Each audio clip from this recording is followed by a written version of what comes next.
आप सभी को सुप्रभात। मैं कुमार हिमांशु आप सभी दर्शकों का अपने इस YouTube चैनल यानी स्टडी टिट की तरफ से आपको हार्दिक स्वागत करता हूं। साथ साथ सभी दर्शकों, अभिभावकों एवं विद्यार्थियों को अपने हृदय से आभार प्रकट करना चाहता हूं। मुझसे कई विद्यार्थियों ने ये क्लास 8 का हिंदी विषय पढ़ाने के लिए कहा था, तो आज मैं आप सबों के बीच हिंदी लेकर आया हूं, जो कि कक्षा 8 का है यानी कक्षा 8 का है और किताब का नाम है गुंजन हिंदी पाठशाला। यानी गुंजन हिंदी पाठशाला से यह पढ़ाई करवाई जा रही है और ये पाठ है गुंजन हिंदी पाठशाला का पार्ट 2 है। पार्ट 1 जो था वो खत्म हो गया, अब हम लोग का पार्ट 2 है जिसका नाम है खुले आकाश में, जिसके शीर्षक है खुले आकाश में और लेखक हैं जसवंत सिंह विरदी। लेखक कौन है? जसवंत सिंह विरदी। तो चलिए हम लोग शुरू करते हैं, लेकिन इसके पहले मैं आप सभी दर्शकों से यह निवेदन करना चाहूँगा कि अभी तक आपने मेरे चैनल को सब्सक्राइब नहीं किया है तो उसे अभी लाल रंग वाले बटन को दबाकर और आइकन को दबाकर सब्सक्राइब कर लें और साथ में एक बेल आइकन आएगा, उस बेल आइकन को जरूर से जरूर दबाएं। ये दबाने से होगा क्या कि मैं जब भी न्यू वीडियो को अपलोड करूंगा तो उसका नोटिफिकेशन आपकी मोबाइल तक पहुंचेगा और आप उस नोटिफिकेशन के जरिए उस वीडियो को देख सकेंगे और लाभ ले सकेंगे। चलिए हम लोग चलते हैं। तो यही आपका बुक है और इसी बुक से यह पढ़ाई करवाई जा रही है। देखिए इसका पाठ 2 है, ठीक है। तो अब हम लोग पढ़ा जाए, लेकिन पाठ 2 में सबसे पहले मैं लेखक का परिचय देना चाहूँगा कि जसवंत सिंह विरदी का जन्म 7 मई 1934 को पंजाब के जालंधर जिले के चौहल गांव में हुआ था। इनके अनेक लेख, निबंध, व्यंग कथाएं और लोक कथाएं हिंदी समाचार ये पत्रिकाओं में प्रकाशित हुए हैं। नया चेहरा जसवंत सिंह विरदी की प्रतिनिधि कहानियां, भीतर दरवाजे, यह उपन्यास भी है आदि इनकी कुछ मुख्य ये प्रकाशित रचनाएं हैं। इनकी कुछ कहानियों का कन्नड़, मराठी तथा मलयालम में भी अनुवाद किया गया है। मतलब कन्नड़, मराठी तथा मलयालम भाषा में भी अनुवाद किया गया है इनकी कहानियों का। सन 2011 में इनका निधन हो गया। कब निधन हो गया? 2011 में। तो चलिए चलते हैं। पाठ का नाम है खुले आसमान में। तो सबसे पहले इस पाठ में खुले आसमान में यह बताया गया है कि संघर्ष ही जीवन है और प्रत्येक जीव संघर्ष करके आगे बढ़ते हैं। जो भी जीव हैं वो संघर्ष करते हैं और मेहनत करते हैं तभी आगे बढ़ते हैं। विपरीत परिस्थितियों से जूझने वाला जीव शक्तिशाली होता है, बलवान होता है और उसमें जिजीविषा और उत्साह का संचार होता है। घोंसले से खुले आसमान में विचरने तक के संघर्ष की यह कहानी हमें यह सिखाती है कि इस धरती या समाज में वही अपना स्थान बना सकता है, इस समाज में वही अपना जगह बना सकता है जिसमें विपरीत परिस्थितियों से लड़ने की क्षमता हो। मुसीबतों का सामना करके ही खुला आकाश यानी लक्ष्य पाया जा सकता है। चलिए इस कहानी को हम शुरू करते हैं। इस कहानी को आप ध्यानपूर्वक सुनिएगा, ठीक है। गर्मियों के दिनों में मेरे घर के पीछे अक्सर हलचल मची रहती है, ठीक है। गर्मियों के दिनों में मेरे घर के पीछे अक्सर हलचल मची रहती है। मेरे घर के पीछे नहीं, ये इस बुक में बताया गया है, ठीक है, इस लेखक के घर के पीछे। यह ठीक है कि मेरी पत्नी पक्षियों के लिए ढेर सारे दाने और रोटी के जो टुकड़े हैं घर के पीछे फेंक देती है, पर यह हलचल का कारण नहीं है, रोटी को फेंकने से यह हलचल का कारण नहीं है। वास्तव में बात यह है कि जब मासूम चिड़िया दीवार या स्नाना घर के कोने में अपने घोंसले बना लेती हैं, तब सार्के तुरंत हाजिर हो जाती है। सार्के भी एक पक्षी का नाम है, ठीक है। जो चिड़िया जो भी तिनका तिनका इकट्ठा करती है, सार्के उनको एक एक कर बिखेर देती है। जो दूसरे पक्षी हैं सार्के, वे हमेशा बिखेर देते हैं इनके तिनके को। वो पर जो चिड़िया है मोर्चे पर डटी रहती है, वो फिर भी इकट्ठा करती है, अपने मोर्चे पे डटी रहती है। प्रत्येक वर्ष ऐसा ही होता है। कुछ दिन ये पहले की बात है, दोपहर के बाद जब मेरी पत्नी घर के पीछे गई तो उसने देखा कि घोंसले के नीचे धरती पर एक अंडा टूटा पड़ा था। यह सारकों की शरारत है। उसने सोचा कि यह सारकों की शरारत है।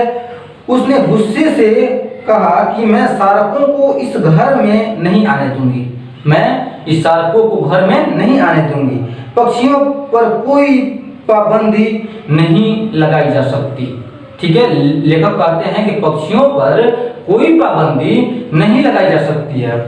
तो ये चिड़िया ने हमारे घर में घोंसला बनाकर अंडे दिए हैं। तब उनकी वाइफ कह रही हैं कि चिड़िया जो है, ये चिड़िया ने हमारे घर में घोंसला बनाकर अंडे दिए हैं, हमारा फर्ज है उनकी रखवाली करना। उस दिन बात वहीं समाप्त हो गई। कॉलेज में छुट्टियां थी और मैं सप्त सिंधु के लोगों के बारे में अपना शोध पत्र पूरा कर रहा था। मैं मतलब कौन? लेखक जो है, कॉलेज में छुट्टियां थी और मैं का मतलब लेखक सप्त सिंधु के लोगों के बारे में शोध पत्र पूरा कर रहे थे, है ना। जिसका सार यह था कि वैदिक काल के आर्य लोगों को लेकर आज तक सिंधु अथवा पंजाब के लोगों को विदेशी हमलावरों और ये प्रकृति की निर्दयी शक्तियों से युद्ध करना पड़ा है। तब जाकर वे अपने आप को इस धरती पर स्थापित कर सके हैं। अब तो इस धरती पर वातावरण में ऐसे शौर्यपूर्ण भाव व्याप्त है जो हर किसी को जुल्म के विरुद्ध खड़े होने के लिए प्रेरित करते हैं। एक दिन दोपहर के वक्त मेरी आंखें लगी ही थी कि मैंने घर के ये पिछवाड़े में और घर के पीछे में पक्षियों की चीख पुकार और बहुत जोर का शोर सुना। मैं तुरंत उठकर बैठ गया। मेरी पत्नी कह रही थी, ये सारके चिड़िया के बच्चे को नहीं छोड़ेंगी। ये जो सारके हैं वो चिड़िया के बच्चे को नहीं छोड़ेंगी। ये क्या कर लेंगी? तब कवि कहते हैं कि ये क्या कर लेंगी, तब वो कहती हैं कि मार देंगी। तो लेखक कहते हैं क्यों? क्या पक्षियों में भी ईर्ष्या होती है? क्या पक्षियों में भी क्रोध होता है, जलन होता है, ईर्ष्या होती है?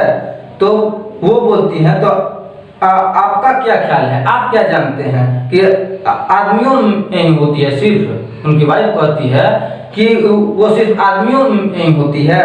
तब अभी हम अपना बात ये कर ही रहे थे कि चिड़ियों की चींची का बहुत बड़ा तूफान उठा। चींची का आवाज का बहुत बड़ा तूफान उठा और मेरी पत्नी तुरंत उठकर आगे आई, पर मैंने उसकी बाजू पकड़कर रोक दिया।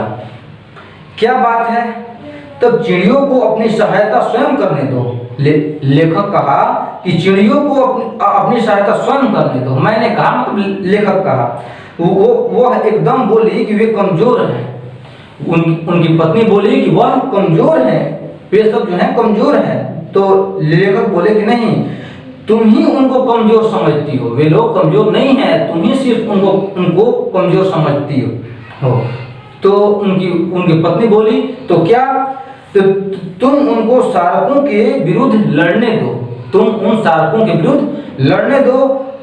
हम हर समय उनके साथ नहीं रह सकते। अरे जब वो लोग झगड़ा करेंगे तब हम लोग साथ रहेंगे, ठीक है, लड़ने दो उन लोग को। तो उसने धैर्य से कहा, उनकी पत्नी ने धैर्य से कहा कि मैं देख तो लूं कि ये क्या हो रहा है, ये क्यों इतना आवाज आ रहा है। तब वो बोलते हैं कि अवश्य देखो, पर उनकी लड़ाई में दखल मत देना, उनकी लड़ाई में दखल मत देना, ये कवि कहते हैं अपनी पत्नी से। तो इस तरह बुराई को बढ़ावा मिलता है। उसने ये प्रतिवाद किया। प्रतिवाद का मतलब होता है विरोध करना। तो जो पत्नी है बोली कि हम बचाने जा रहे हैं, वहाँ बुराई हो रहा है और आप हमको रोक रहे हैं।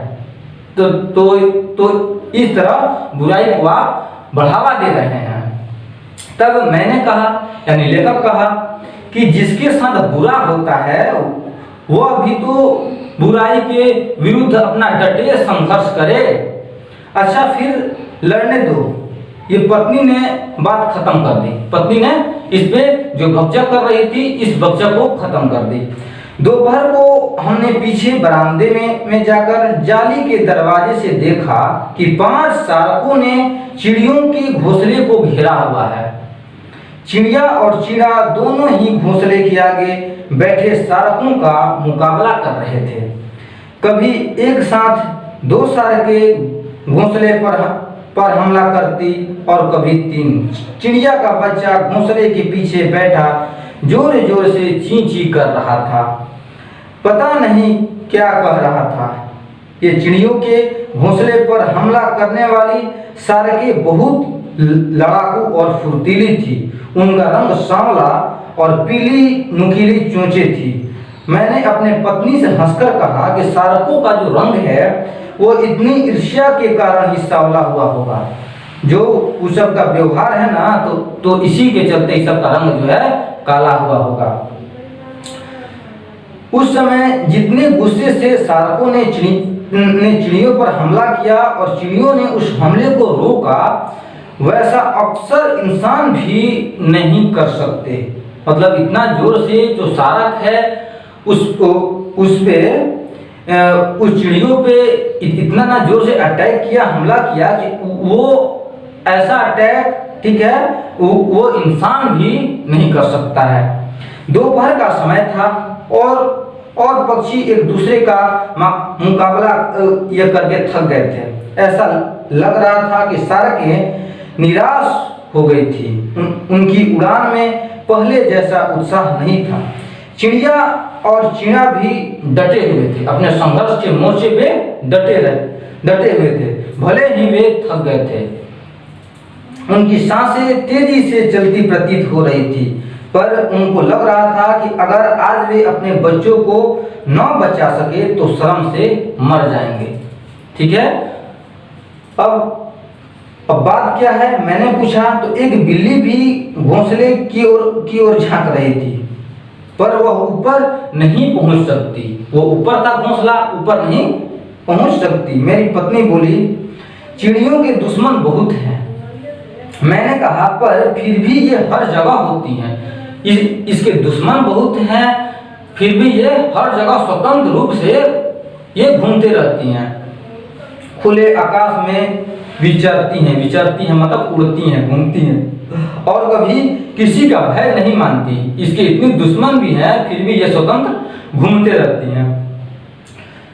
उस समय हमने देखा कि चिड़िया चीं चीं करके सारकों को ललकार रही थी। उस समय मैंने देखा कि जो चिड़िया है वो चींची करके उस सारकों को ललकार रही थी कि अब जाओ ना बिल्ली के पास, हमारे पास बात बन रहे हो, अब जाओ बिल्ली के पास, कि हिम्मत है तो ये करो मुकाबला उसके साथ। ठीक है, तो मैंने कहा कि हमलावर में तब तक ही हिम्मत होती है जब तक कि कोई उसका मुकाबला नहीं करता, क्योंकि जुल्म करने वाले के पास प्राकृतिक शक्ति नहीं होती। जो जुल्म करते हैं वो उनके पास कोई नेचुरल शक्ति नहीं होता। ठीक है, तो आगे करते हैं क्या कि सूरज पश्चिम की ओर अस्त हो रहा था। हम लोग बरामदे में बैठे शाम की चाय पी रहे थे। अब तक बच्चे भी उठ गए थे, परंतु उनको बिल्कुल मालूम न था कि चिड़ियों ने सारकों का कैसे मुकाबला किया। मेरी पत्नी संतुष्ट थी। वह सोच रही थी कि अगर जुल्म करने वाले का मुकाबला किया जाए तो जुल्म रुक सकता है। अभी हमने चाय खत्म भी नहीं की थी कि पीछे से फिर पक्षियों का शोर उठा।